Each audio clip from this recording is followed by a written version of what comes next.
কর্মক্ষেত্রে গণ্ডগোল চলছে, আপনাকে এমন একটা জায়গায় আপনাকে ট্রান্সফার দিচ্ছে যেখানে আপনি যেতে চাইছেন না, কারণ আপনার বাড়ি থেকে কর্মক্ষেত্রে দূরত্ব অনেক বেশি হয়ে যাচ্ছে। বাড়িতে আপনার সন্তান, বৃদ্ধ মা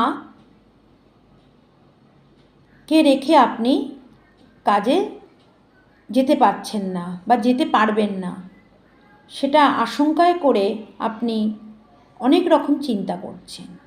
এই চিন্তা থেকে অব্যাহতি পাওয়ার জন্য আপনাকে একটা বহু পরীক্ষিত ফল পেয়েছে এমন কতগুলি টোটকা আমি বলবো। তার মধ্যে একটি টোটকা আপনি অতি সহজেই করতে পারবেন।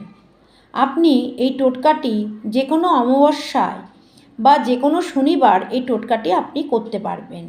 আপনি কি করবেন, রান্নাঘরের ব্যবহৃত শুকনো লঙ্কা 21টি নেবেন এবং সেটা যেন অক্ষত অবস্থায় থাকে, অর্থাৎ শুকনো লঙ্কায় যেন বোটা থাকে।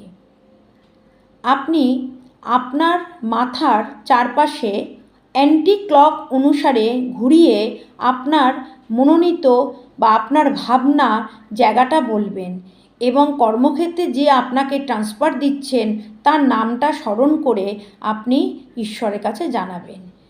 এই কাজটি হওয়ার পরে আপনি বাড়ির বাইরে যেখানে রাস্তার 3 মাথা আছে সেখানে সন্ধেবেলা এই টোটকাটা করবেন রাত্রির 8টার পরে, যখন অনেকখানি রাত হয়ে যাবে, অন্ধকার নেমে আসবে। আপনি লঙ্কাটা জ্বালিয়ে দেবেন এবং জ্বালিয়ে দিয়ে আপনি পেছন থেকে না ফিরে বাড়িতে চলে আসবেন। আপনি এই টোটকাটা করুন, অবশ্যই রেজাল্ট পাবেন।